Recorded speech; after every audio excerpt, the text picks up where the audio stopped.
May mga tagumpay na tila isang magandang panaginip. Ngunit paano kung sa likod ng bawat palakpak at parangal ay isang katotohanang handa kang bangungutin? Ito ang kwento ni Dr. Luningning Alcacid. Isang kwento kung paano ang kinang ng tagumpay ay maaaring maging anino ng kataksilan at kung paano hahanapin ang tunay na liwanag kapag ang buong mundo mo'y biglang binalot ng dilim. Ang bigat ng tropeo sa kanyang mga kamay ay katumbas ng bigat ng bawat buhay na kanyang nasagip. Sa harap ng daan-daang doktor at propesyonal sa medisina, nakatayo si Dr. Luningning Alcacid sa entablado, naliligo sa liwanag ng entablado at sa respeto ng kanyang mga kasamahan. Ang gintong plaque na may nakaukit na Physician of the Year ay kumikinang, ngunit wala itong panama sa kinang sa kanyang mga mata. Maraming salamat po sa parangal na ito.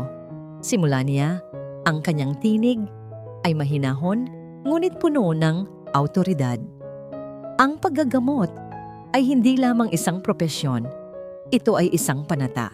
Isang panata sa bawat pasyenteng nagtitiwala sa ating mga kamay. Nagpatuloy ang palakpakan. Mula sa kanyang kinatatayuan, natanaw niya ang kanyang asawa, si Gahom Ilustre, na nakatayo at buong pagmamalaking pumapalakpak. Ang gwapo nitong muka ay nagliliwanag sa ngiti, isang ngiting para lamang sa kanya. Sa tabi nito ay ang mga kaibigan nila, lahat ay nakangiti. Sa sandaling iyon, naramdaman ni Luningning ang kaganapan. Isang matagumpay na karera, isang mapagmahal na asawa, at 2 anghel na anak na naghihintay sa bahay. Ano pa ba ang mahihiling niya? Inaalay ko ang parangal na ito sa aking pamilya. Pagtatapos niya, ang kanyang tingin ay nakatuon kay Gahom. Sa aking inspirasyon, ang aking lakas. Sa aking kabiyak, Gahom, mahal, para sa atin ito. Bumuhos muli ang palakpakan, mas malakas kaysa kanina. Ang pagdiriwang ay nagpatuloy sa kanilang mansyon sa lungsod ng Maharlika. Ang bahay na karaniwang tahimik at payapa ay napuno ng tawanan, masayang kwentuhan, at tunog ng mga kopitang nag-uumpugan. Si Luningning, hawak pa rin ang kanyang tropeo, ay nilapitan ng halos lahat ng bisita. Bawat isa'y nagpapaabot ng kanilang pagbati. Ngunit ang kanyang mga mata ay palaging bumabalik kay Gahom. Pinapanood niya kung paano nito asikasuhin ang mga bisita ng may ngiti at karisma. Kung paano nito ipagmalaki ang kanyang mga nagawa sa lahat. Lumapit ito sa kanya. Inakbayan siya at hinalikan siya sa noo. "I'm so proud of you, mahal." Bulong nito, sapat lang para marinig niya. "You deserve all of this and more." Naramdaman ni Luningning ang init na gumapang sa kanyang puso. Ito ang lalaking pinakasalan niya. Suportado, mapagmahal, ang kanyang sandalan. Nang mag-alisan ang mga huling bisita, naiwan ang katahimikan sa malawak na sala.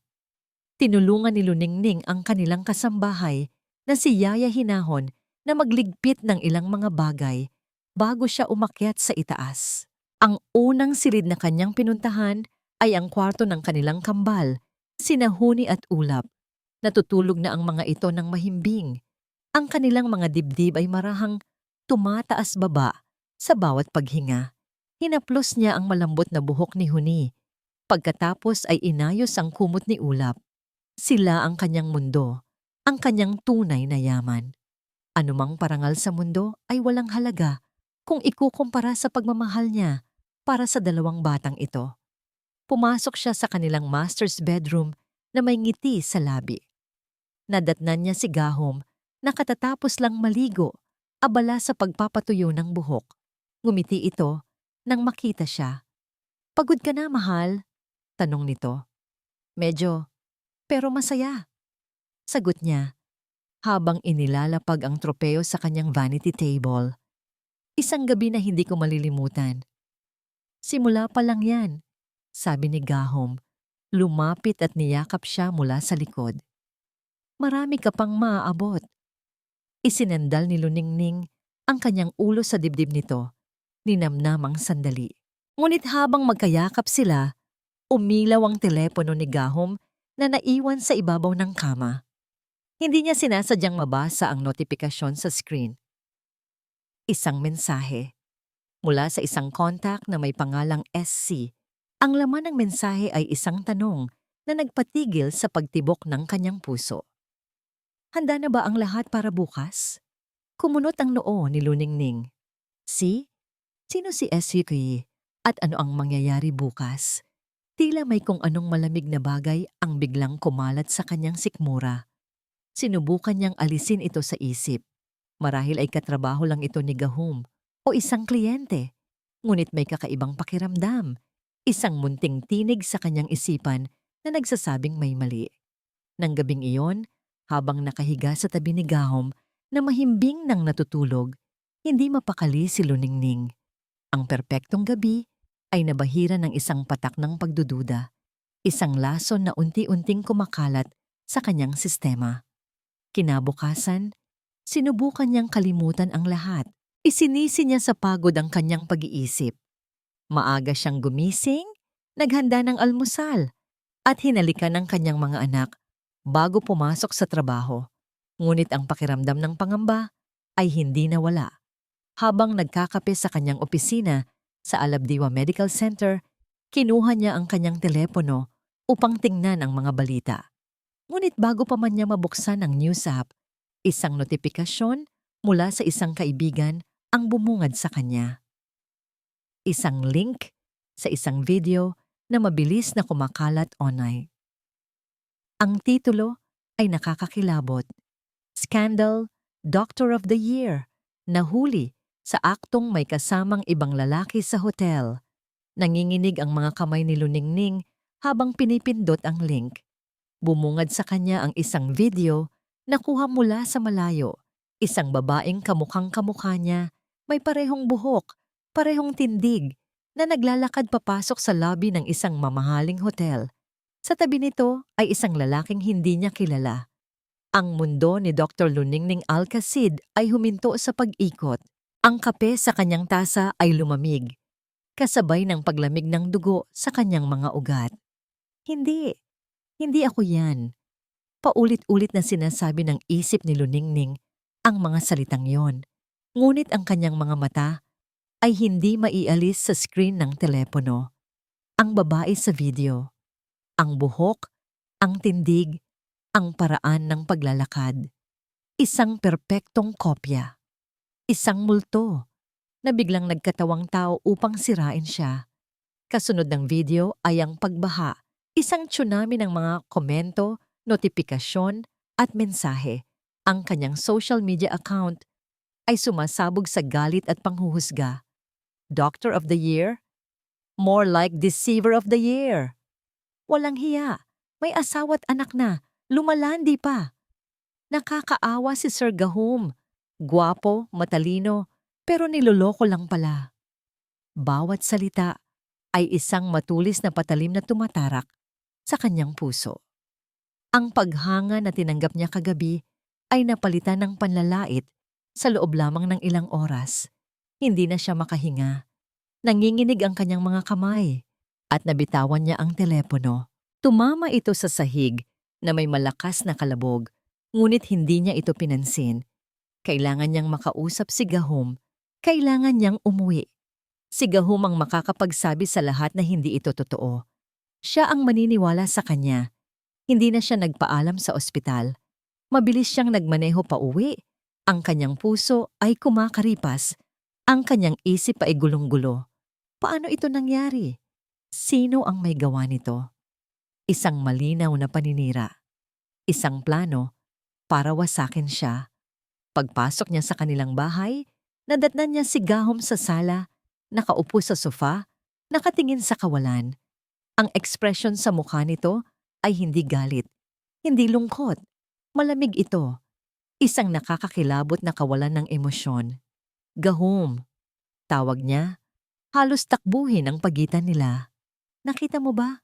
Yung video, isang kasinungalingan, isang paninira. Hindi ako yan, mahal, alam mo yan.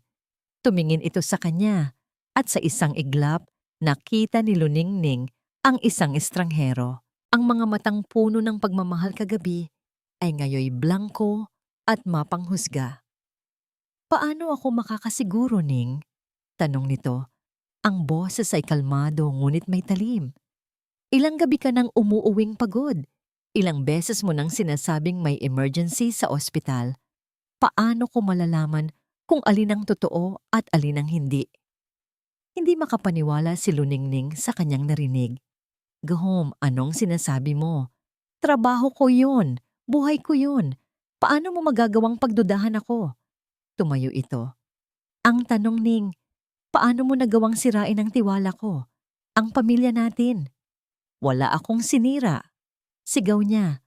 Ang luha ay nagsisimula nang mamuo sa kanyang mga mata. Pinlano ito. May gustong sumira sa akin. Sa gitna ng kanilang pagtatalo, bumukas ang pinto. Isang babae ang pumasok. May dalang briefcase, bihis na tila isang corporate professional. Bata, maganda, at may isang klase ng kumpiyansa na tila pag-aari niya ang lugar. Sir Gahom, sabi ng babae sa formal na tono, pinadala po ako ng opisina para tulungan kayo sa mga kailangan ninyo. Ako po si Silab Cruz, ang inyong bagong executive assistant. Silab Cruz, SC, ang mga inisyal sa text message kagabi. Nag-init ang ulo ni Luningning. Anong ginagawa mo dito? Tanong niya kay Silab. Ang boses ay nanginginig sa galit. Ngumiti si Silab, isang nangiting hindi umabot sa kanyang mga mata.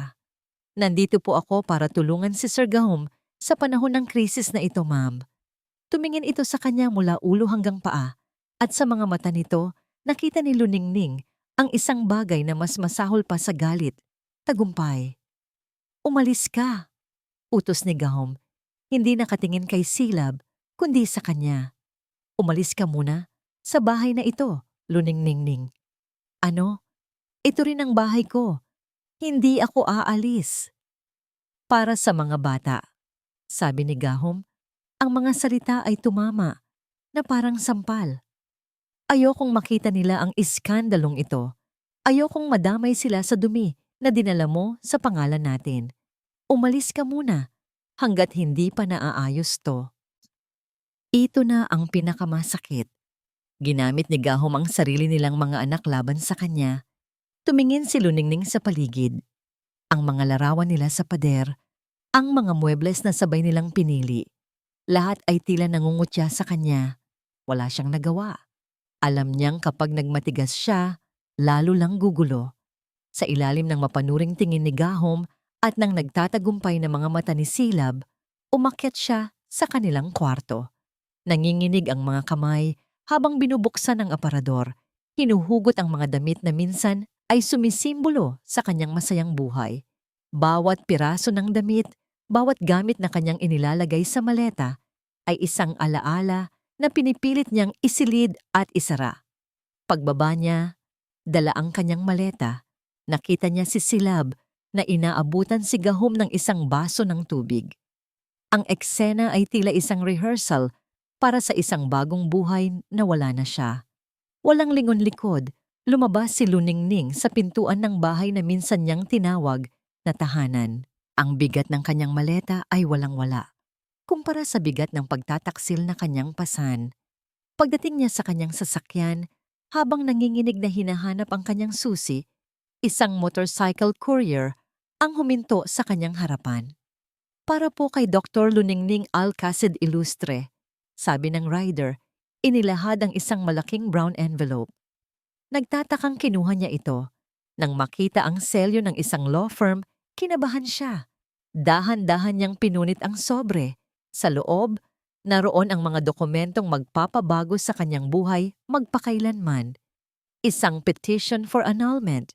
At sa ilalim nito, isang hiwalay na mosyon. Isang formal na kahilingan sa korte na isailalim ang kanilang kambal, sinahuni at ulap. Sa isang DNA paternity test. Ang dahilan, may matibay na basehan si Gahom upang pagdudahan na siya ang tunay na ama ng mga bata. Nabitiwan ni Luningning ang mga papel. Ang hangin ay tila naubos sa kanyang mga baga. Hindi lang siya pinalalabas na isang masamang asawa, pinalalabas siyang isang masamang ina. Ang mga legal na dokumento ay tila may sariling bigat. Hinihila ang mga kamay ni Luningning pababa. Nakaupo siya sa loob ng kanyang kotse, nakaparada sa gilid ng kalsada, ilang metro ang layo mula sa gate ng bahay na ngayon ay ipinagkakait na sa kanya.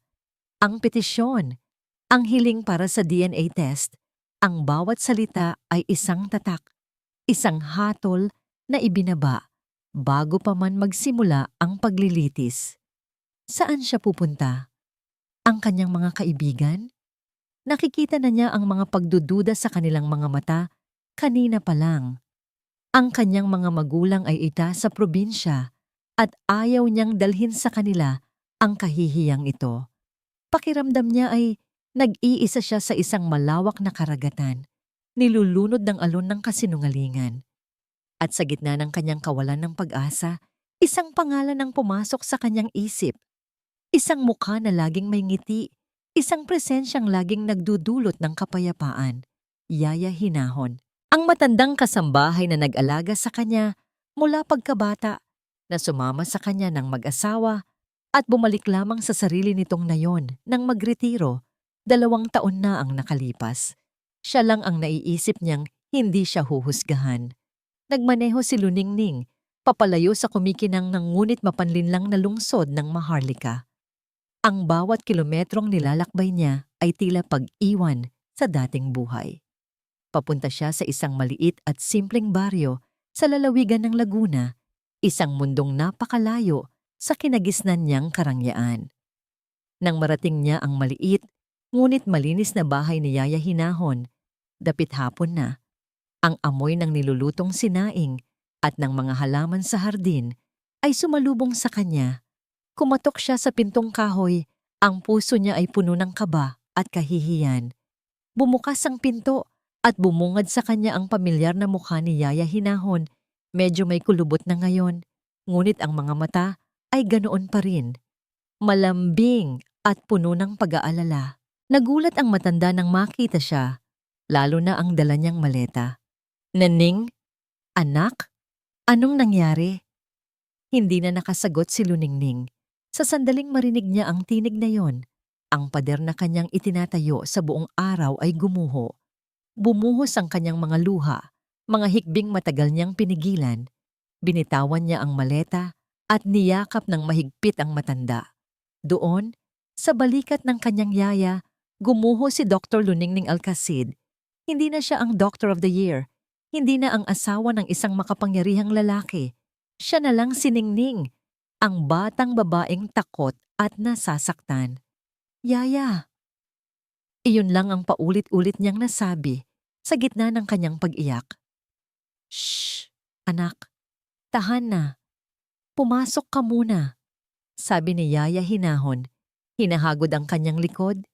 Inaakay siya papasok sa simpleng sala. Sa loob, isang binata ang napalingon mula sa pagbabasa ng libro. Matangkad ito, may seryosong mukha ngunit may kabaitan sa mga mata. Sino po siya, tiya? Tanong ng lalaki. Si Ningning, ang alaga ko, sagot ni Yaya Hinahon. Ning pamangkin ko, si Bakas. Tumingin lang si Luningning sa binata. Ang mga mata ay namamaga pa rin. Si Bakas Sandoval ay tumayo. May pag-aalala sa mukha. Magandang gabi po, doktora. May maitutulong po ba ako? Umiling lang si Luningning. Paano niya ipapaliwanag ang gusot ng kanyang buhay sa isang estranghero? Pinaupo siya ni Yaya Hinahon, dinalhan ng isang basong tubig at hinayaang humupa ang kanyang emosyon. Nang medyo kumalma na siya, ikinuwento niya ang lahat. Ang video, ang pagtataboy ni Gahom, ang pagdating ni Silab, at ang pinakamasakit sa lahat, ang mga papeles ng annulment at DNA test. Habang nagsasalita siya, nakikinig lang si Bakas.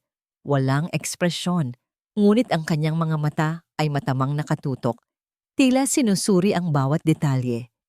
Nang matapos si Luningning, kinuha niya ang kanyang telepono.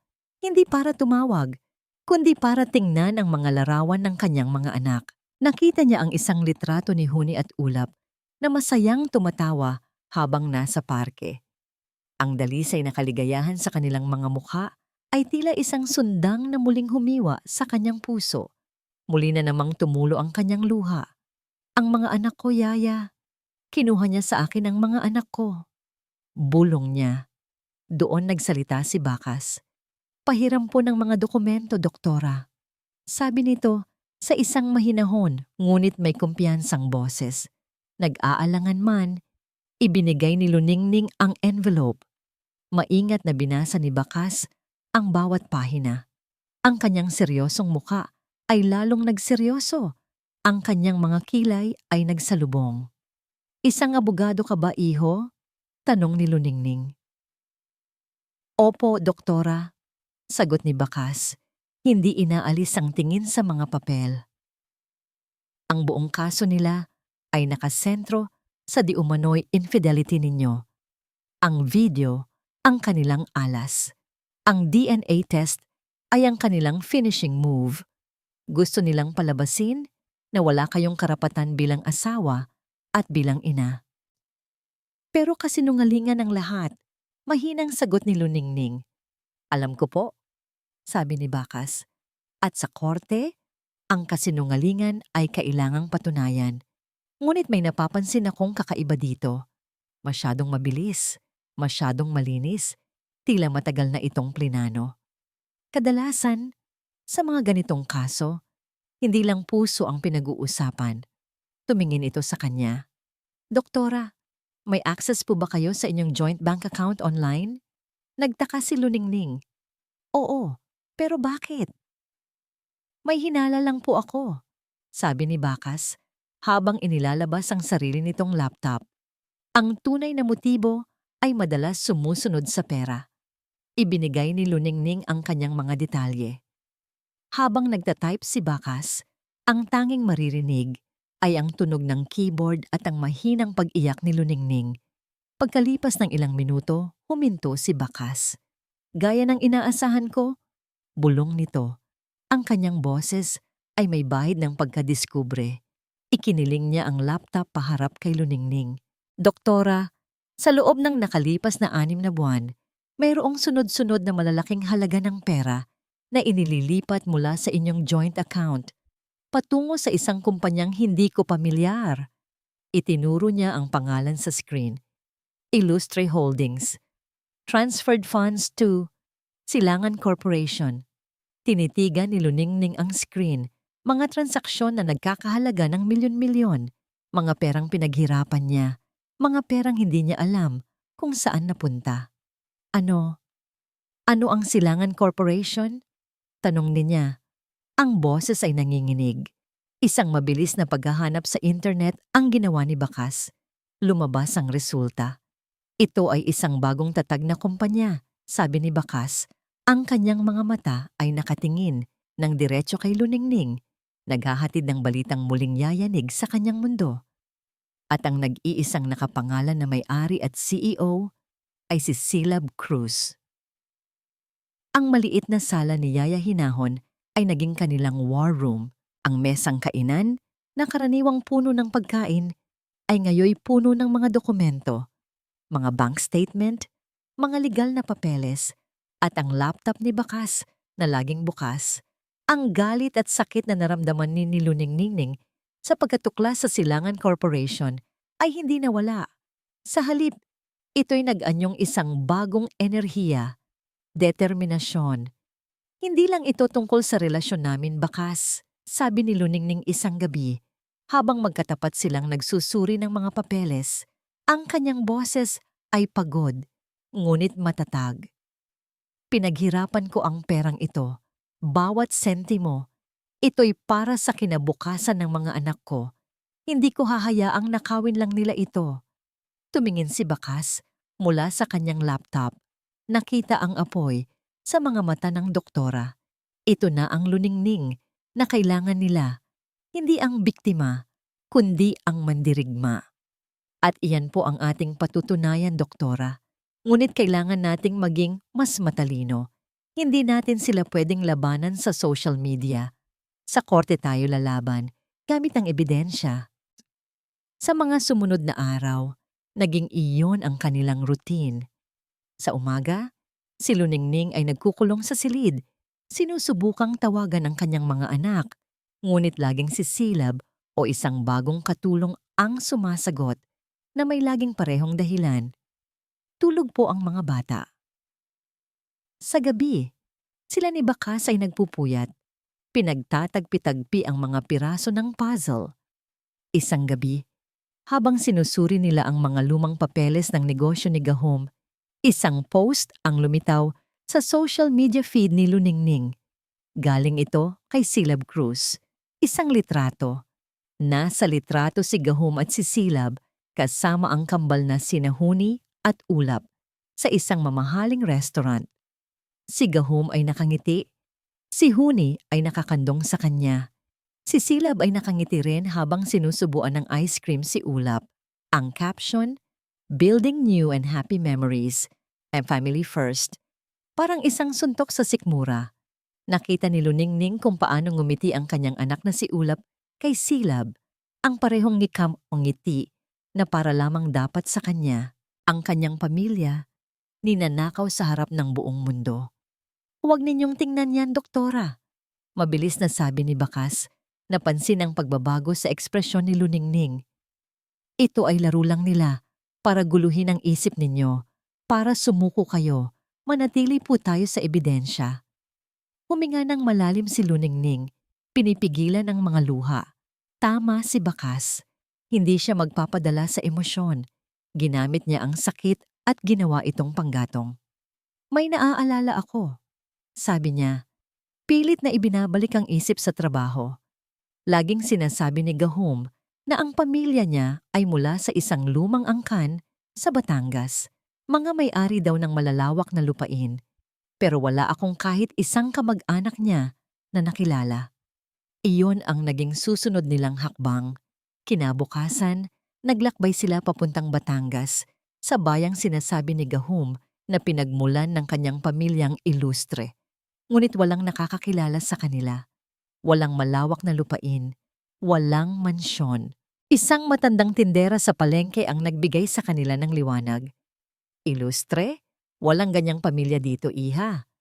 Pero may pamilyang Gatchalian dyan sa dulo. Simpleng mga magsasaka. May anak silang lalaki, si Pagardo yata.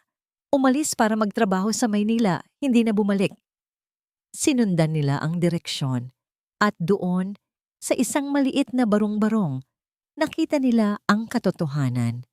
Isang matandang babae na may mga mata at ngiti na katulad ni Gahom ang sumalubong sa kanila. Ang ina ni Gahom. Ang totoong pangalan niya, Ricardo Gatchalian.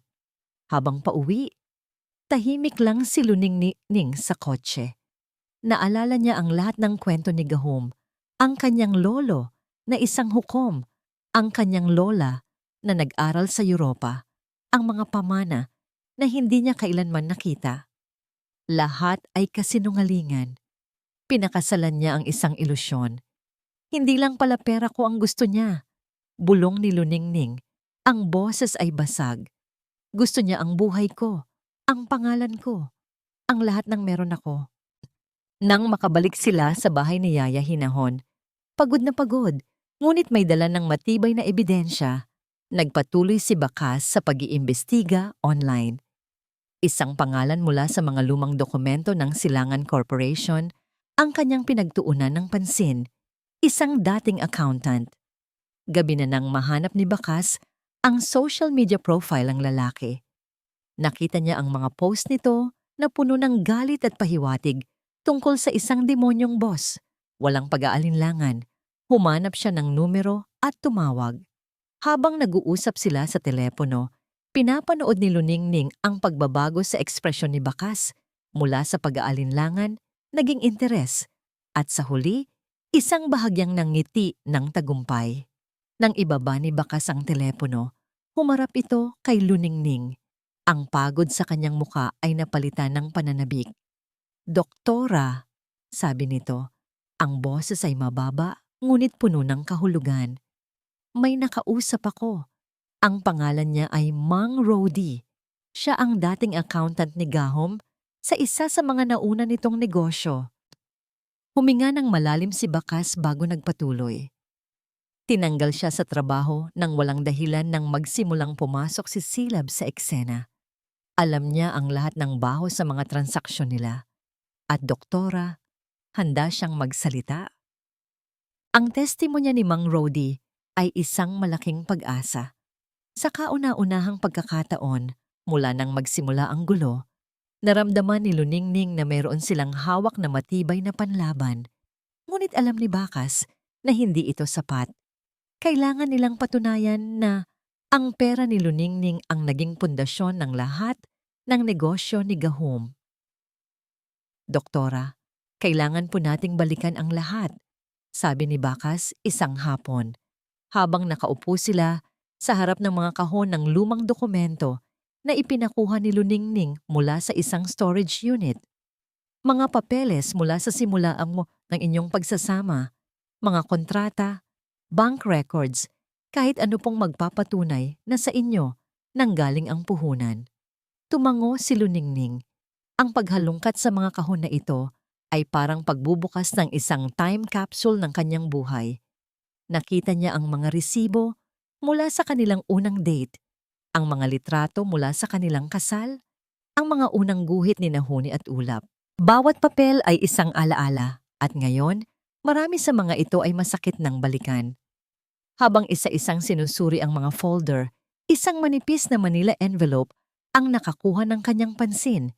Nakasulat dito, Pro Bono Cases, Alabdiwa Foundation. Ang pundasyong itinayo niya para tulungan ang mga pasyenteng walang kakayahang magbayad. Binuksan niya ito dahil sa kuryosidad, isang munting pagtakas mula sa mga numerong nagsasayaw sa kanyang isipan. Nandoon ang mga medical record ng mga taong tinulungan niya. Isang batang may leukemia, isang lolong may malubhang sakit sa baga. Naalala niya ang kanilang mga mukha, ang kanilang pasasalamat. Ito ang dahilan kung bakit siya naging doktor. Ilang sandali siyang ngumiti hanggang sa isang pangalan ang nagpatigil sa kanyang paghinga. Pasyente. Cruz, Silab M. Nanigas si Luningning. Hindi maari. Maraming Silab Cruz sa mundo. Tiningnan niya ang petsa. 8 taon na ang nakalipas. Dahan-dahan, nanginginig ang mga kamay. Binuklat niya ang folder. Naroon ang mga detalye. Edad, tirahan sa isang mahirap na lugar sa Tondo. At ang diagnosis, isang bihirang depekto sa puso na nangangailangan ng agarang operasyon. At sa sulok ng lumang information sheet, nakadikit ang isang one-one picture. Ang babae sa litrato ay bata pa, payat na payat. Ang kanyang mga mata ay malungkot at puno ng takot. Ngunit walang duda, kahit sa ilalim ng maputlang balat at nangangalumpihit na katawan, iyon ang mga mata. Ang hugis ng mukha ni Silab Cruz. Ang hangin sa silid ay tila nawala.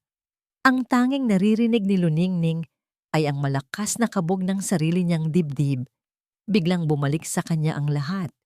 Nakatayo si Dr. Luningning Alcacid sa tabi ng kama sa isang charity ward. Ang batang babae sa kama, si Silab, ay umiiyak ng tahimik.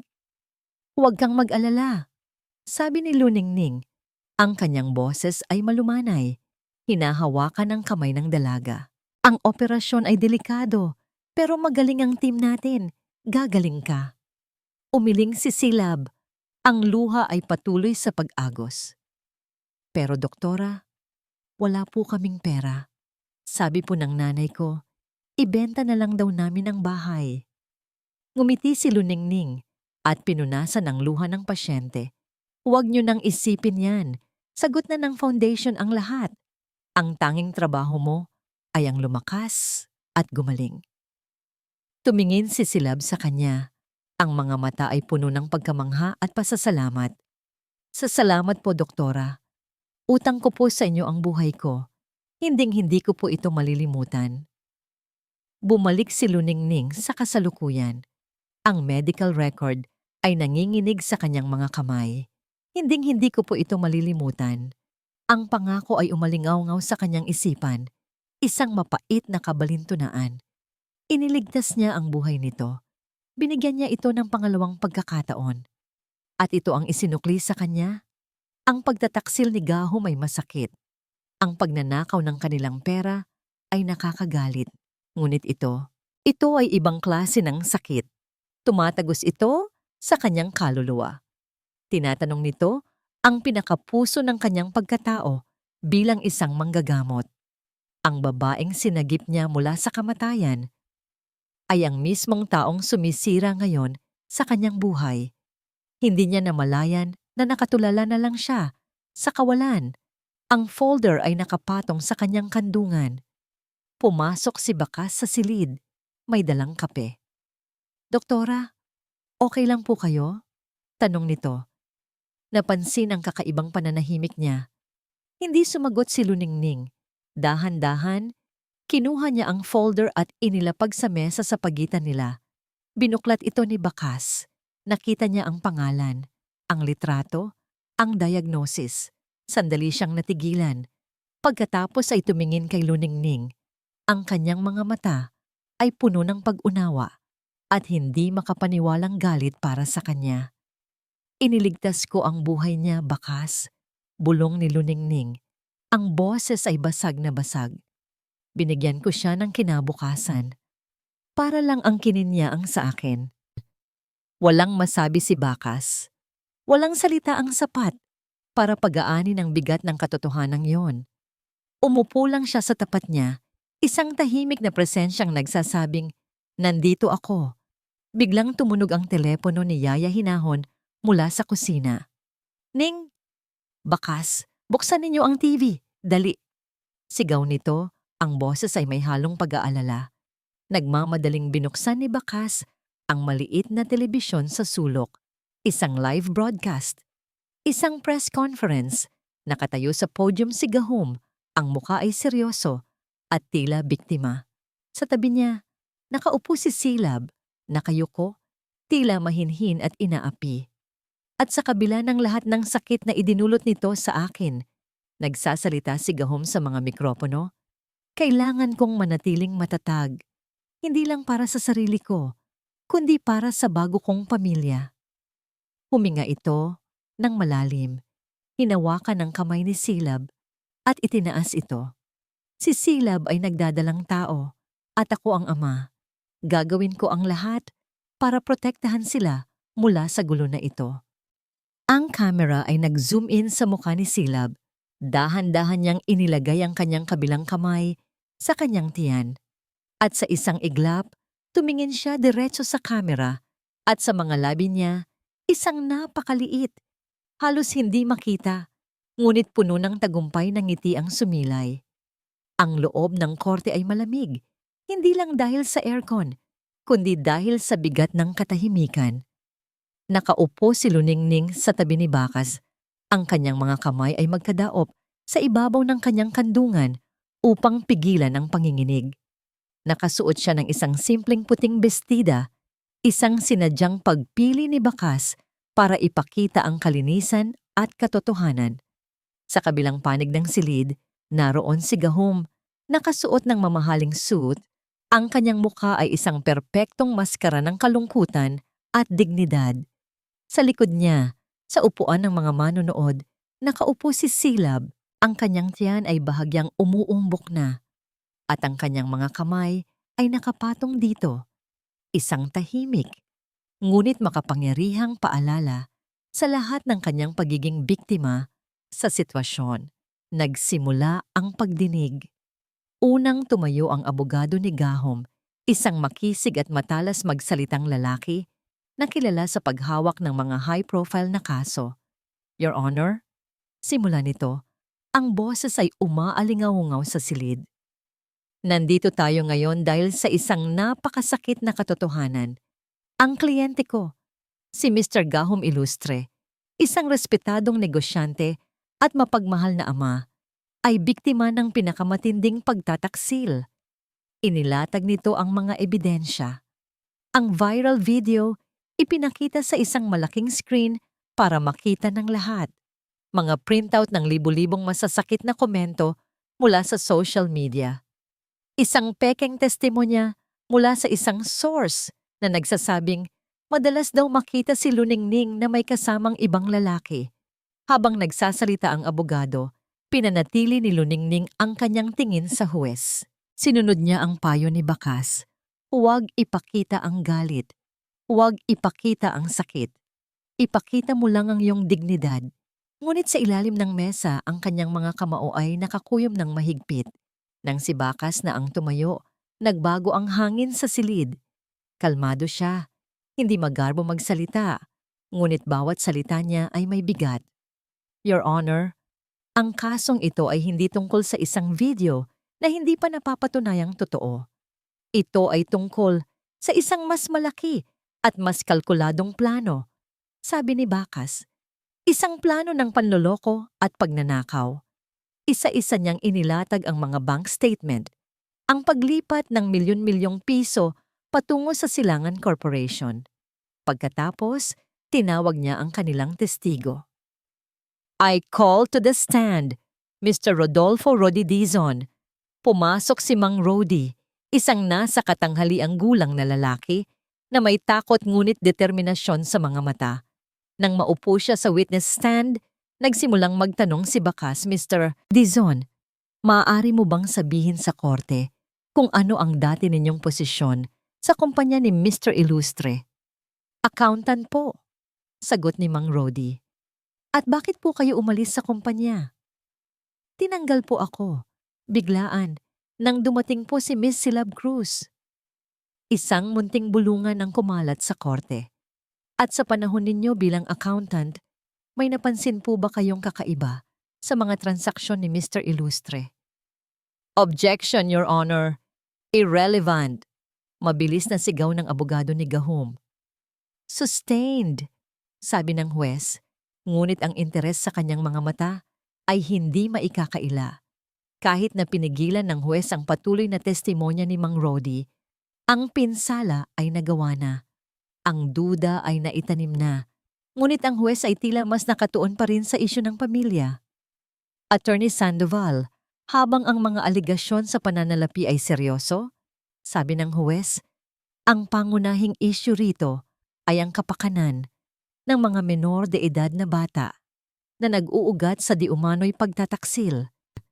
Nakita ng abogado ni Gahom ang pagkakataon. Muli itong tumayo, ang kanyang mukha ay puno ng huwad na pag-aalala. Your Honor, dahil po sa isyong ito at para sa kapayapaan ng isip ng aking kliyente na araw-araw ay pinahihirapan ng pagdududa, mayroon po kaming isang formal na kahilingan. Huminga ito ng malalim para sa dramatiko epekto.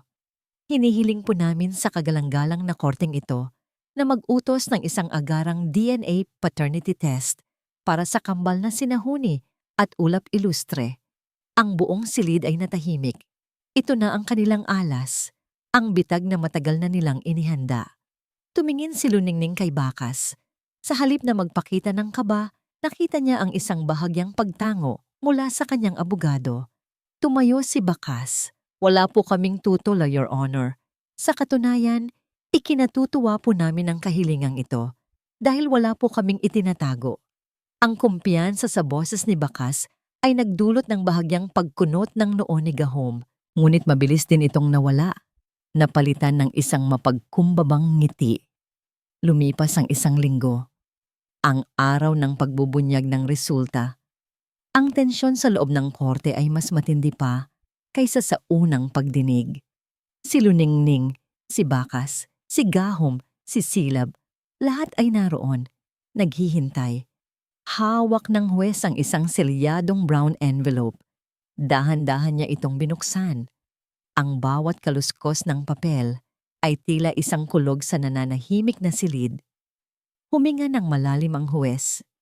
Ito ang resulta ng DNA paternity test na isinagawa ng isang independent at accredited na laboratorio, alinsunod sa utos ng korte. Tumingin siya sa mga dokumento. Tungkol sa batang si Huni Alcacid Ilustre. Ang resulta ay match, si Mr. Gahom Ilustre ay hindi maiaalis bilang ang tunay na ama. Isang bahagyang hininga ng ginhawa ang pinakawalan ni Luningning. Ito na, ang katotohanan. Nagpatuloy ang huwes, bumaling sa ikalawang pahina. Ang kanyang kilay ay biglang nagsalubong. Nagbasa siyang muli, tila hindi makapaniwala sa nakasulat. Tumingin siya kay Luningning, pagkatapos ay kay Gahom. Ang katahimikan ay nakakabingi. Tungkol sa batang si Ulap Alcacid Ilustre. Nakatitig ang lahat sa huwes, naghihintay. Huminga ng malalim ang huwes bago nagsalita. Ang kanyang boses ay malinaw at walang emosyon, na lalong nagpatindi sa bigat ng kanyang mga salita. Base sa pagsusuri ng DNA, si Mr. Gahom Ilustre ay excluded bilang ang biological father ng batang si Ulap Alcacid Ilustre. Ang malakas na tunog ng pagtama ng dalawang champagne flute ay umalingaw-ngaw sa loob ng penthouse. Ang penthouse na dati pag-aari ni Luningning. Nakatayo si Gahom sa harap ng malaking bintanang salamin. Tanaw ang kumikinang na mga ilaw ng lungsod ng Maharlika. Ang nangiti sa kanyang mga labi ay hindi na mapagkumbaba o seryoso. Ito ay puro, walang halong pagtatagumpay. Sa atin, sabi niya, itinaas ang kanyang kopita patungo kay Silab na nakaupo sa isang mamahaling sofa na tila isang reyna. Sa ating bagong simula. Sa atin, sagot ni Silab. Ang kanyang mga mata ay nagniningning sa tagumpay. Ininom ang champagne. Hindi ko akalain na ganito kasimple. Ang mukha niya kanina sa korte, hindi mababayaran. Tumawa si Gahom, isang tawang malamig at walang kagalakan. Simple. Pinagplanuhan natin ito ng mahigit 1 taon, Silab. Bawat hakbang, bawat kasinungalingan, lahat ay kalkulado. Lumapit siya at umupo sa tabi nito, hinaplos ang tiyan nito. At ito, sabi niya, ang kanyang tingin ay lumambot ng bahagya. Ito ang nagpatibay sa lahat, ang magiging tagapagmana ko. Ngumiti si Silab, ngunit may kakaibang kislap sa kanyang mga mata. Para kay Gahom, ang bata sa kanyang sinapupunan ay ang pundasyon ng kanilang bagong imperyo.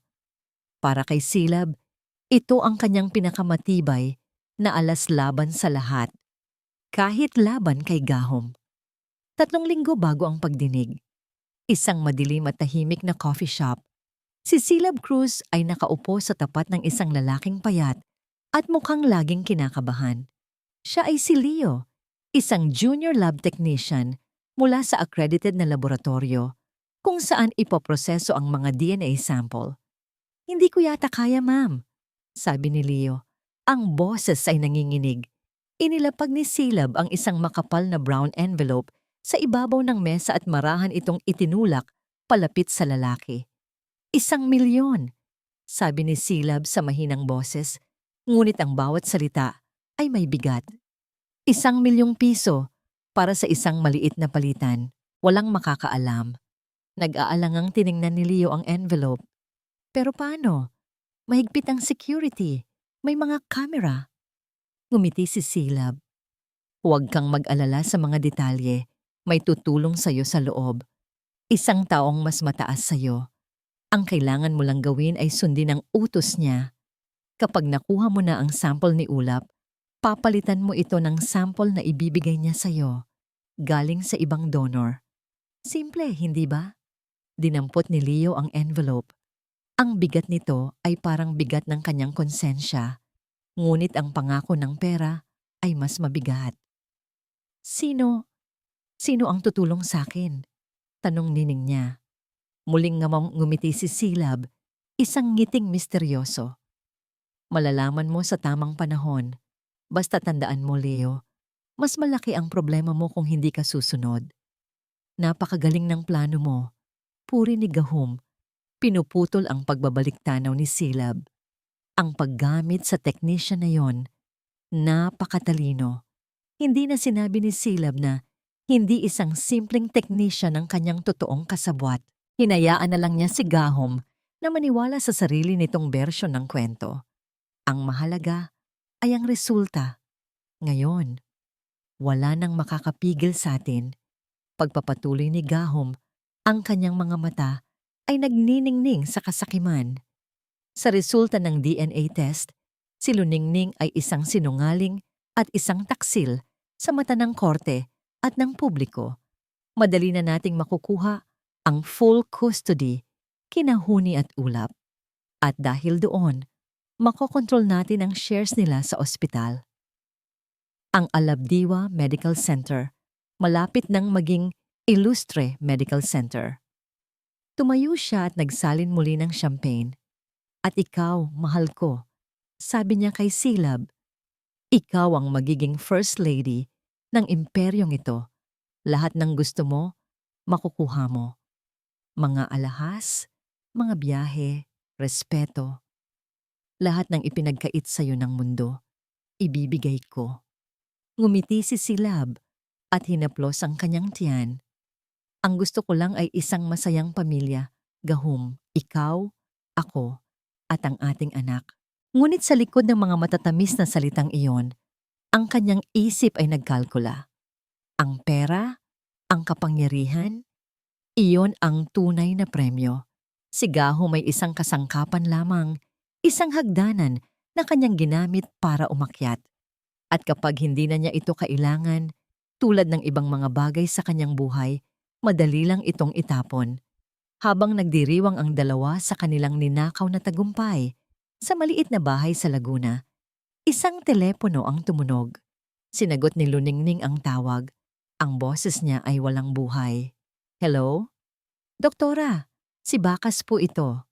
Nasa labas si Bakas, naglalakad-lakad para mag-isip. May gusto ka bang sabihin? Tanong ni Luningning. Inaasahan ang mga salita ng pakikiramay. Hindi po ako tumawag para dyan, sabi ni Bakas. At sa unang pagkakataon, mula nang marinig ang resulta, may ibang tono sa kanyang boses. Isang tono ng pagkadiskubre. Doktora, meron po akong napansin, isang maliit na bagay, pero hindi tama. Napaupo si Luningning. Ano yon? Ang resulta po. Nakalagay doon. Date of sample processing. Ang oras, 10:47 p.m. Doktora, alam nating pareho na ang mga standard laboratorio ay nagsasara ng processing bago maggabi.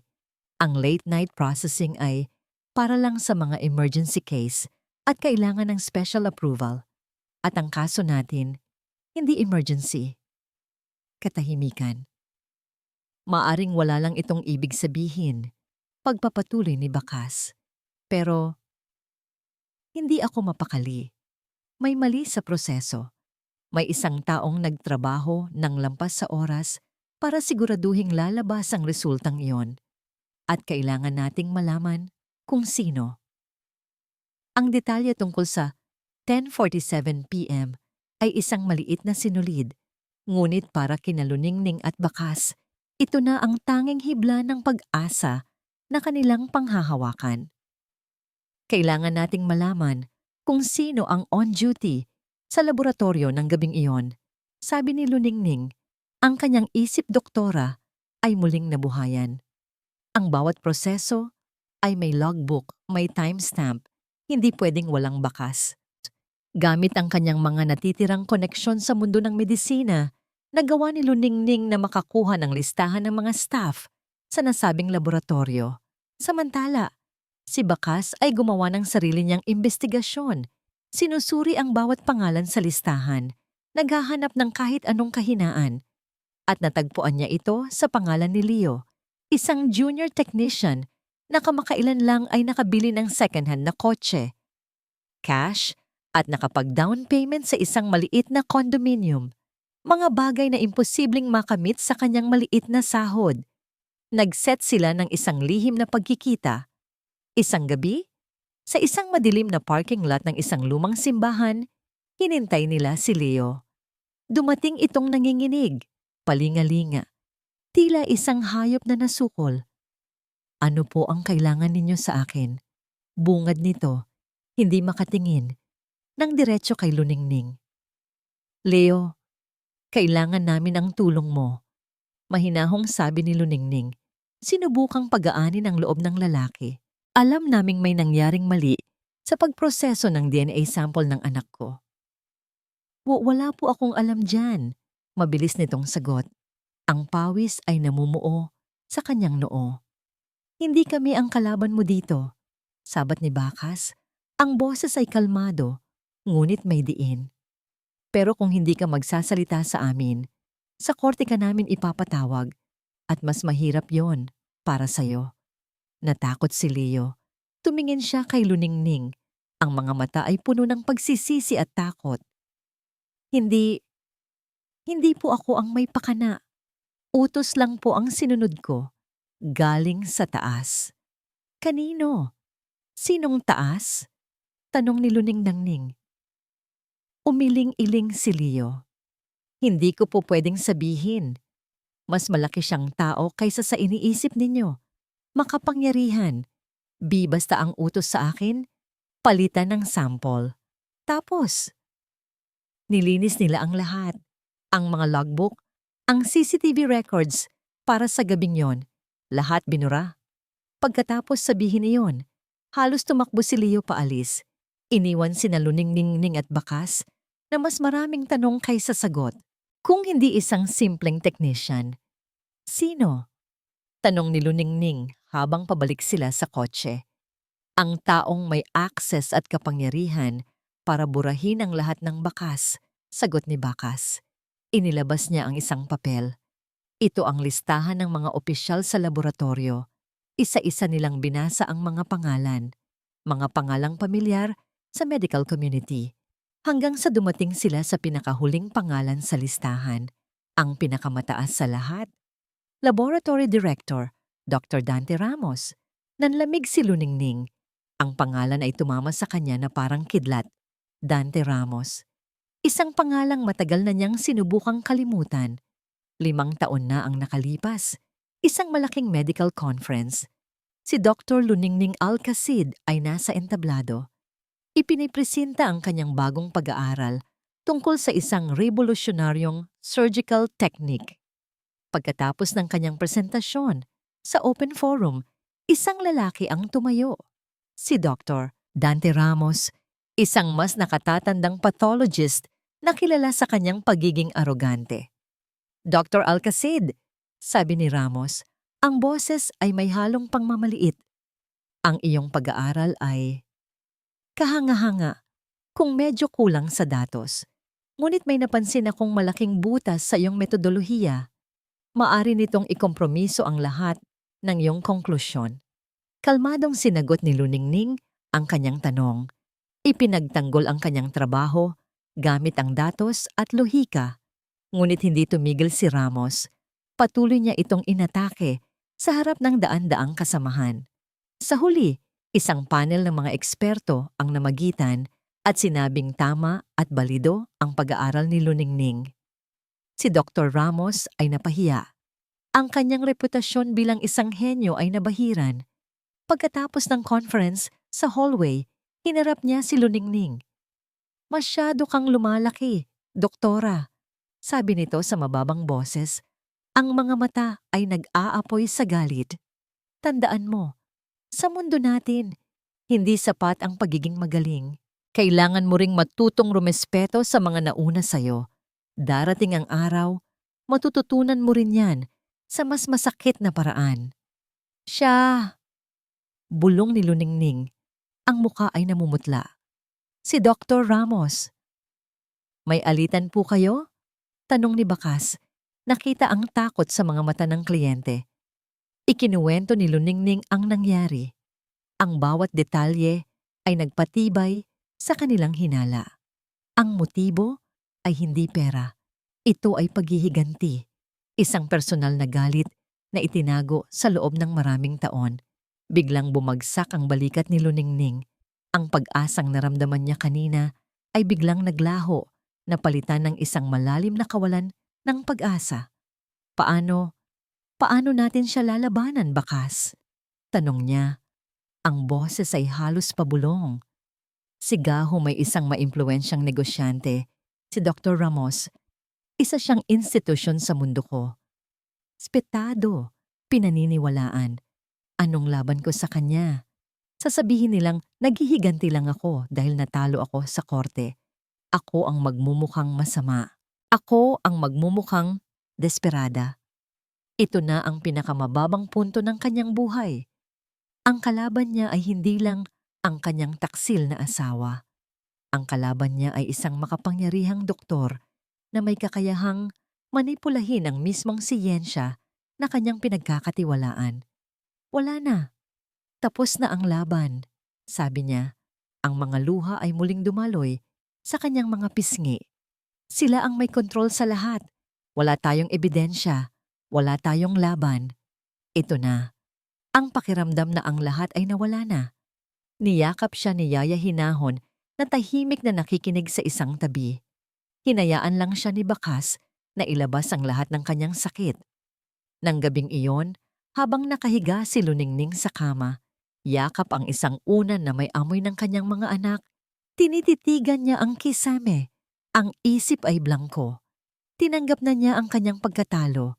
Biglang tumunog ang telepono ni Bakas sa sala. Mahina lang, ngunit sapat na para marinig niya.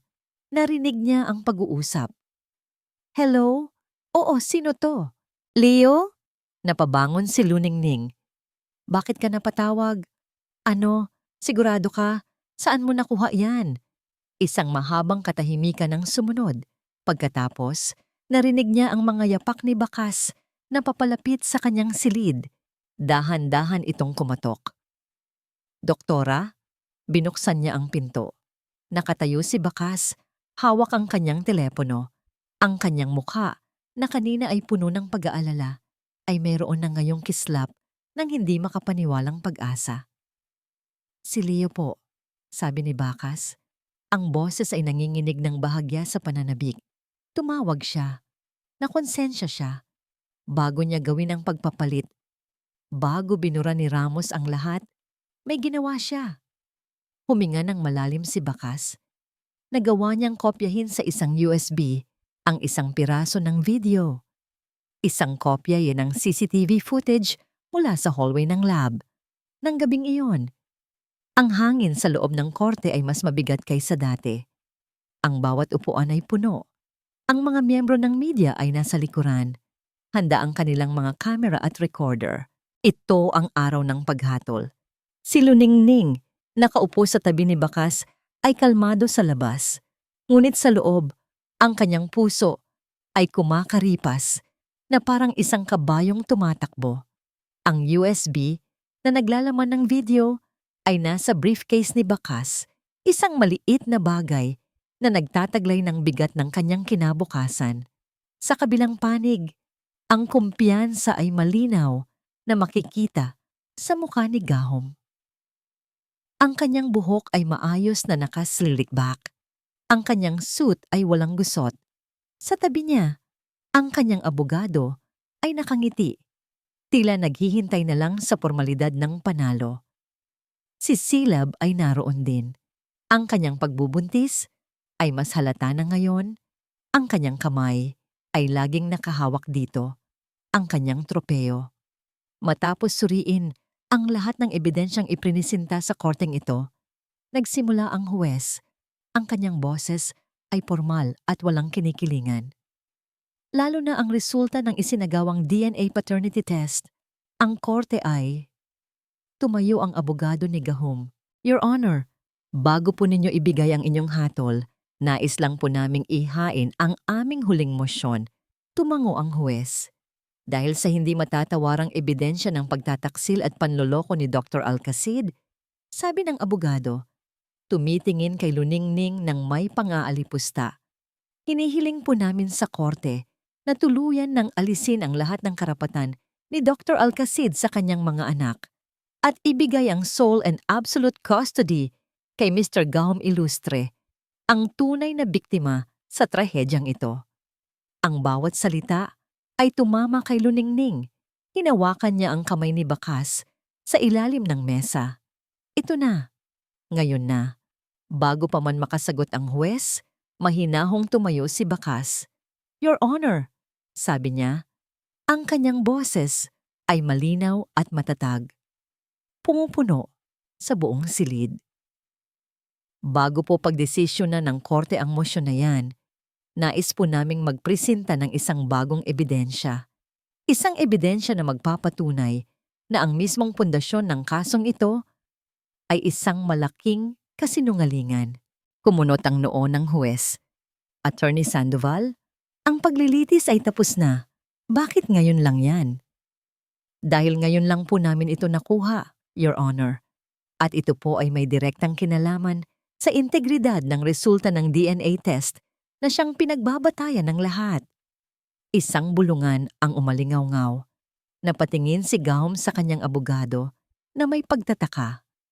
Ngunit nanatili itong kalmado, tiwalang walang makakatuklas sa kanilang plano. Ipresenta mo ang iyong ebidensya, sabi ng huwes. Inilabas ni Bakas ang isang laptop at ang maliit na USB. Ikinonekta niya ito sa projector ng korte. Your Honor, nais po naming ipanood sa lahat ang isang CCTV footage. Isang footage na sinubukang burahin, pero hindi nagtagumpay. Sa malaking screen sa harap, isang itim at puting imahe ang lumitaw. Isang mahabang hallway. Sa sulok ng screen, may timestamp, 10:45 p.m. Ang petsa, ang gabi bago ilabas ang resulta ng DNA. Walang tao sa hallway. Tahimik.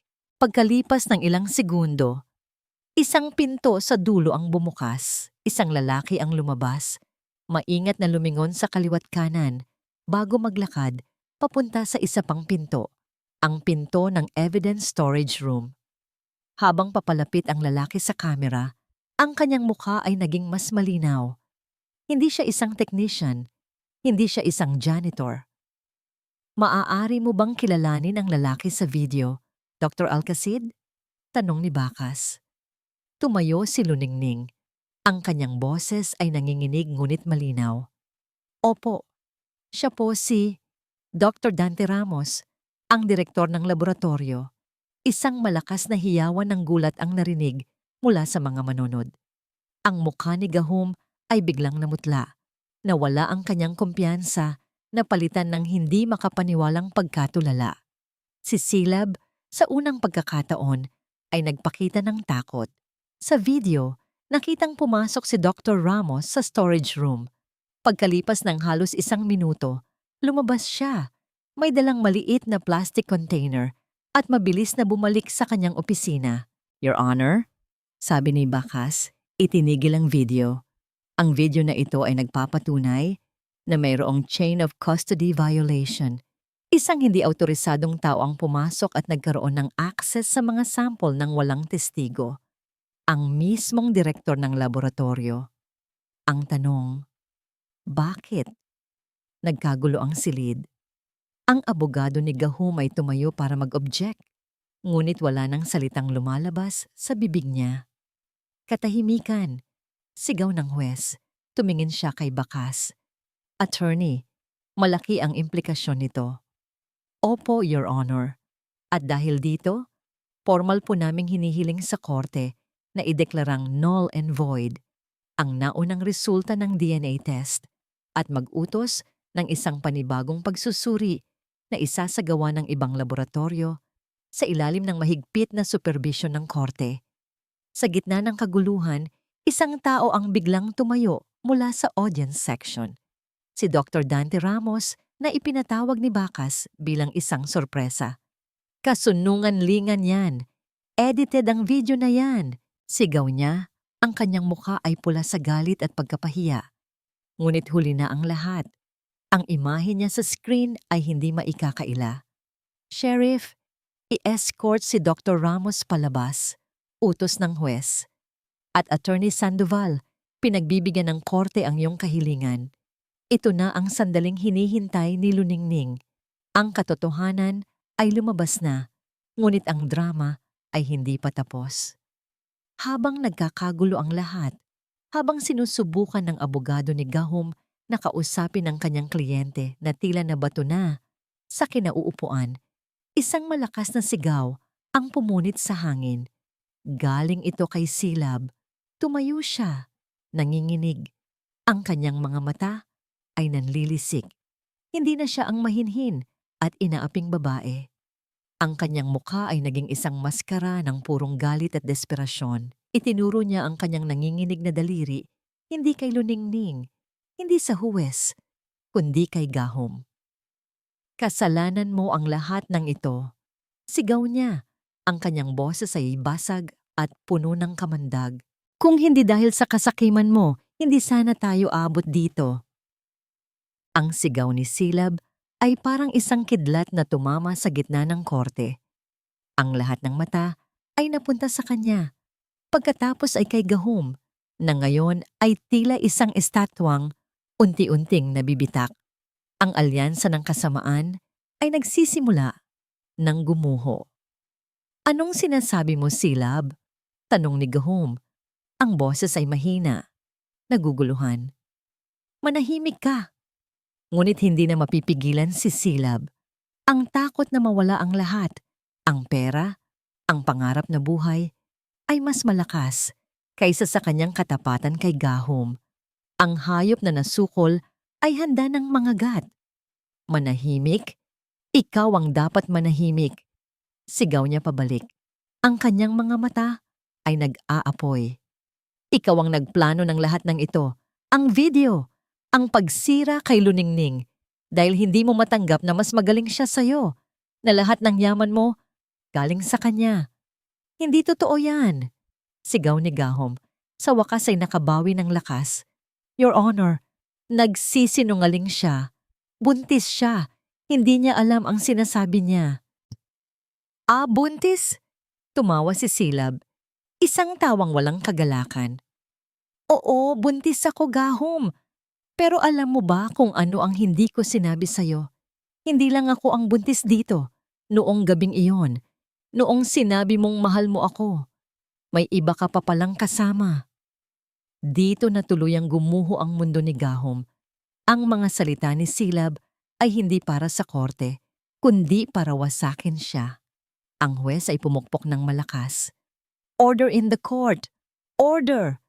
Ngunit ang kaguluhan ay hindi na mapigilan. Ang mga kamera ng media ay kumikislap. Ang pagtatalo ng dalawa ay naging isang pampublikong sirko. Inilalantad ang lahat ng kanilang baho. Sinungaling, magnanakaw, manloloko. Habang nagaganap ang lahat ng ito, si Luningning ay nakaupo lang. Tahimik na pinapanood ang pagbagsak ng mga taong sumira sa kanya. Walang mangiti ng tagumpay sa kanyang mukha. Walang galit. Tanging isang malalim na pagod at isang maliit na patak ng awa. Ito pala ang itsura ng kasamaan kapag kinakainan na nito ang sarili.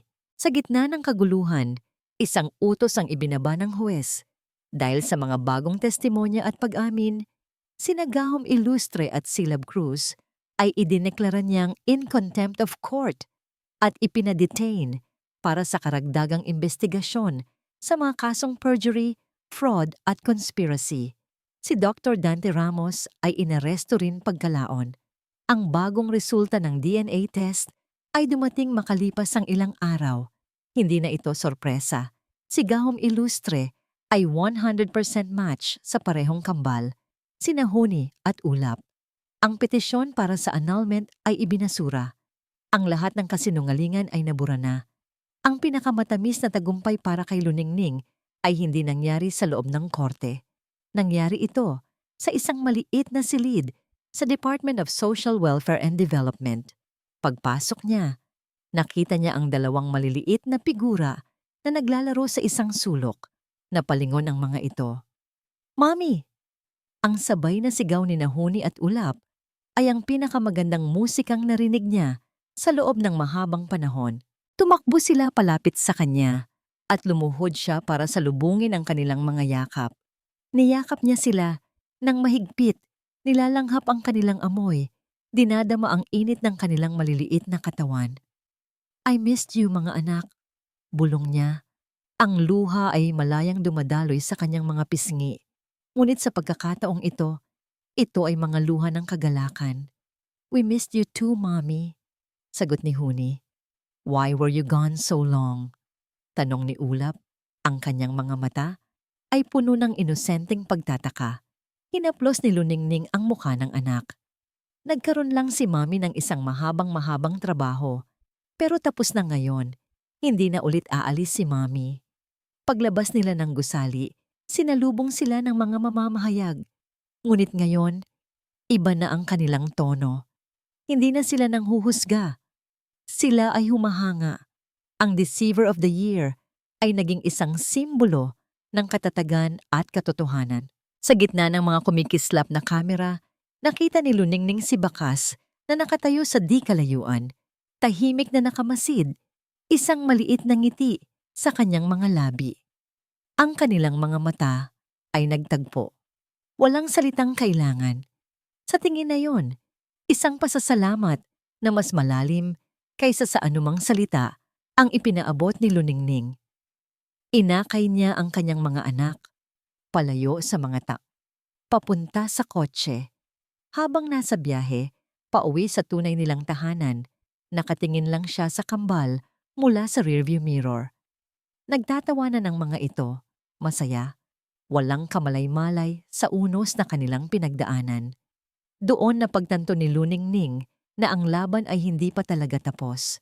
Ang pagbagsak ni Nagahom at Silab ay ang katapusan lamang ng isang kabanata.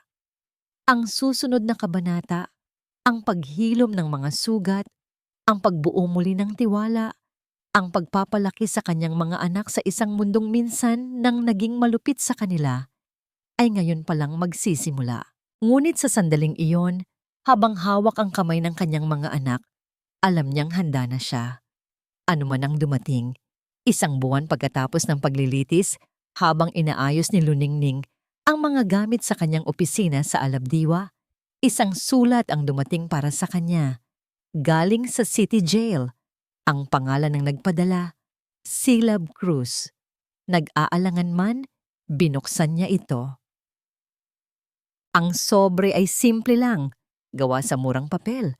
Ngunit ang bigat nito sa kamay ni Luningning ay tila gawa sa tingga. Ilang minuto siyang nakatitig sa pangalan ni Silab Cruz. Ang sulat kamay nito ay magulo.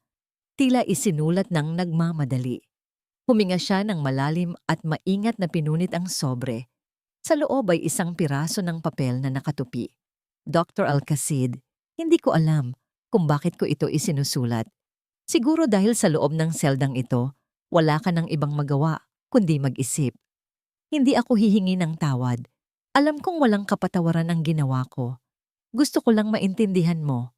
O siguro, gusto ko lang maintindihan ng sarili ko. Naaalala mo ba noong sinabi mong utang ko sa'yo ang buhay ko? Totoo yon. Pero ang hindi mo alam, bawat araw pagkatapos noon, yun din ang sumpa sa akin. Sa tuwing nakikita kita sa TV, sa mga article, ang ospesyo mo, ang ganda ng buhay mo, nakikita ko lang ang sarili ko. Ang babaeng may utang na loob, ang babaeng mahirap at walang mararating kung hindi dahil sa'yo. Ang inggit, doktora, ay isang sakit na mas malala pa sa depekto sa puso. Unti-unti ka nitong pinapatay mula sa loob. Nang makilala ko si Gahom, nakita ko sa kanya ang pagkakataon. Ang pagkakataong makuha ang lahat ng mayroon ka. Ang makuha ang buhay na sa tingin ko ay dapat para sa akin. Naging bulag ako. Naging halimaw ako. Hindi nito binabago ang anumang ginawa ko. Alam ko. Siguro, isinulat ko lang ito para sabihing, oo, iniligtas mo ang buhay ko noon. At ako ang sumira sa sarili kong buhay ngayon. Walang pirma. Tanging ang mga salitang puno ng pait at pagsisisi. Ibinaba ni Luningning ang sulat. Hindi galit ang naramdaman niya. Hindi rin awa. Tanging isang malalim na lungkot. Lungkot para sa isang buhay na nasayang dahil sa inggit at puot. Kinabukasan gumawa siya ng isang desisyon. Ang visiting area ng City Jail ay maingay at masikip. May harang na makapal na salamin sa pagitan ng mga preso at ng kanilang mga bisita. At nag-uusap sila gamit ang isang telepono. Nang makita ni Luningning si Silab na papalapit, halos hindi niya ito nakilala. Wala na ang dating Silab na laging nakaayos at puno ng kumpiyansa. Ang kanyang buhok ay magulo. Ang kanyang mga mata ay walang buhay at ang kanyang tiyan ay mas malaki na ngayon sa ilalim ng kulay kahel na uniporme ng preso. Umupo ito sa kabilang panig ng salamin, hindi makatingin ng diretso. Dinampot ni Luningning ang telepono. "Salamat sa sulat mo." Nagulat si Silab na naroon siya. Dahan-dahan itong dinampot ang sariling telepono. Bakit? Bakit ka nandito?" "Hindi ko rin alam." Tapat na sagot ni Luningning. "Siguro, gusto kong makita ka. Gusto kong maintindihan." Isang mapait na ngiti ang sumilay sa labi ni Silab. "Para ano pa? Para makita mo kung gaano ako kakawawa ngayon. Para masabi mong ikaw ang nanalo?" Umiling si Luningning. "Walang nanalo dito, Silab. Lahat tayo natalo. Nawala sa akin ang ilang buwan sa buhay ng mga anak ko. Nawala sa iyo ang kalayaan mo. Si Gahom, nawala sa kanya ang lahat. Ito ba ang tagumpay?" Tumingin si Silab sa kanya at sa unang pagkakataon, nakita ni Luningning ang totoong Silab. Hindi ang kontrabida, kundi ang batang babae mula sa ospital, takot at nalilito. "Ang bata?" Mahinang tanong ni Luningning. "Kamusta siya?" Hinaplos ni Silab ang kanyang tiyan. "Hindi ko alam kung anong mangyayari sa kanya. Ipinanganak siya sa kulungan. Isang gatsalyan, hindi isang ilustre. Anong kinabukasan ang maibibigay ko sa kanya?" Tumulo ang luha mula sa mga mata ni Silab. Ang unang totoong luha na nakita ni Luningning mula rito. Hindi ito luha ng pagkukunwari o manipulasyon.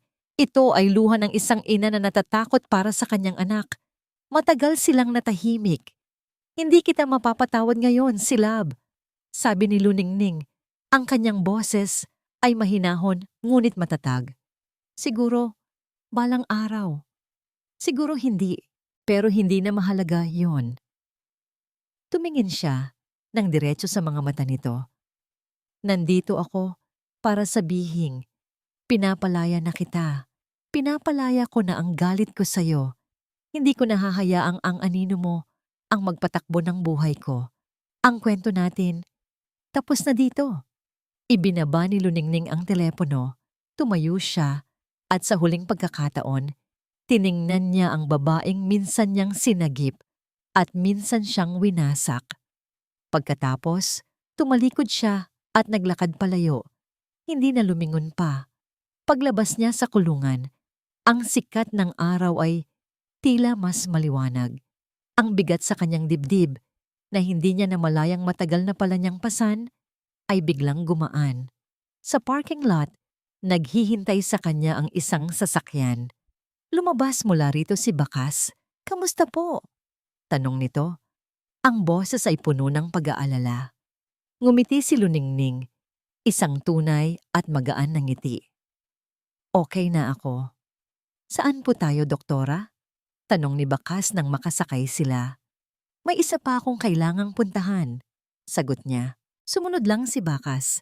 Huminto sila sa isang pampublikong sementeryo. Mag-isang bumaba si Luningning. May dalang isang palumpon ng puting bulaklak. Nilapitan niya ang isang simpleng puntod. "Tadhana Al-Kasid, ang iyong ilaw ay mananatiling gabay." "Nay," bulong ni Luningning. Hinahaplos ang malamig na marmol. "Tapos na po ang laban. Okay na po ako." Isang mahinang hangin ang umihip, tila isang haplos. "Salamat po sa lahat ng turo ninyo." Pagpapatuloy niya, ang luha ay muling namumuo. Ngunit sa pagkakataong ito ay luha ng pasasalamat. "Salamat sa pagtuturo sa aking maging matatag, maging matapang, at maging mabuti, kahit na masakit." Inilapag niya ang mga bulaklak sa puntod. "Malakas na po ulit ako." "Nay." Sa di kalayuan, pinanood siya ni Bakas. Nang makita niya itong pabalik na sa kotse, ang muka ay mas payapa. Ang mga balikat ay mas tuwid. Isang imbitasyon ang biglang nabuo sa kanyang isipan. "Doktora," sabi niya nang makapasok ito, kung wala po kayong gagawin sa Sabado, baka gusto ninyong dalhin ang kambal sa beach. Maganda daw po ang paglubog ng araw doon." Tumingin si Luningning sa kanya, sa lalaking naging kanyang sandigan sa gitna ng unos. Nakita niya ang sinseridad at respeto sa mga mata nito. Isang bagong simula, isang posibilidad. Ngumiti siya. Sige Bakas, magandang ideya yan. Lumipas ang 6 na buwan. Ang Alabdiwa Medical Center ay muling abala. Sa loob ng conference room, si Dr. Luningning Alcacid ay nakatayo sa harap ng Board of Directors. Ang kanyang tindig ay puno ng kumpiyansa, ang kanyang boses ay malinaw at may awtoridad. Hindi na siya ang babaeng halos madurog ng iskandalo. Siya ay isang leader na muling isinilang mula sa abo, mas matatag at mas matalino kaysa dati. Ang proposal para sa bagong Pediatric Oncology Wing ay aprobado na. Anunsyo niya at isang palakpakan ang sumunod. Salamat sa inyong tiwala. Sisiguraduhin nating ang Alabdiwa ay mananatiling isang lugar ng pag-asa at paggaling para sa lahat. Pagkatapos ng pulong, habang naglalakad siya sa hallway ng ospital, binabati siya ng bawat doktor, nurse, at staff na kanyang nadadaanan. Ang kanilang mga ngiti ay puno ng respeto at paghanga. Naibalik niya hindi lang ang kanyang pangalan, kundi pati na rin ang diwa ng ospital, isang diwa ng serbisyo at integridad.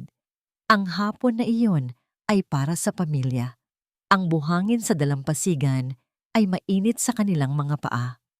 Ang tunog ng mga alon ay isang nakakakalmang musika. Pinanood ni Luningning sina Huni at Ulap. Habang masaya silang nagtatakbuhan, sinusubukang habulin ang mga alon na umaatras. Ang kanilang mga halakhak ay sumasabay sa ihip ng hangin. Mukhang masaya sila, sabi ng isang pamilyar na boses sa kanyang tabi. Napalingon si Luningning at ngumiti. Si Bakas, nakasuot ng simpleng polo shirt at shorts, ay may dalang 2 bote ng malamig na tubig. Iniabot nito ang isa sa kanya. Salamat Bakas, sabi niya. At salamat ulit sa pagsama sa amin. Wala pong anuman, doktora. Sagot nito, umupo sa buhangin sa tabi niya. At sabi ko naman po sa inyo, Ning na lang. Ngumiti si Luningning. Okay? Ning. Tahimik nilang pinanood ang mga bata at ang dahan-dahang paglubog ng araw. Ang langit ay nag-aagaw sa kulay kahel, rosas at lila. Naaalala mo pa ba noong una tayong nag-usap sa bahay ni Tia Hinahon? Biglang tanong ni Bakas. Paano ko makakalimutan yun? Sagot ni Ning. Durog na durog ako noon. Pakiramdam ko, katapusan na ng mundo. Tiningnan kita noon. Pagpapatuloy ni Bakas, ang kanyang tingin ay nasa malayo. At ang nakita ko ay hindi isang durog na babae. Nakita ko ang isang mandirigma na pagod lang lumaban. Alam kong babangon ka ulit. Tumingin si Ning sa kanya, sa lalaking naging higit pa sa isang abogado. Naging kaibigan siya, isang sandalan, isang tahimik na presensya na nagbigay sa kanya ng lakas nung mga panahong gusto na niyang sumuko. Hindi ko magagawa yon kung wala ka, Bakas. Nagawa niyo po dahil sa sarili ninyong lakas. Sagot nito, sa wakas ay tumingin sa kanya. Ang kanilang mga mata ay muling nagtagpo, tulad ng dati sa korte. Ngunit ngayon, wala ng tensyon. Tanging isang malalim na pag-unawa at isang hindi masabi, ngunit nararamdamang pagtingin. Mami! Tito Bakas! Look! Sigaw ni Huni. Itinuturo ang isang malaking shell na kanyang nahanap. Naputo lang sandali. Sabay silang napangiti. Halika, tingnan natin, sabi ni Ning.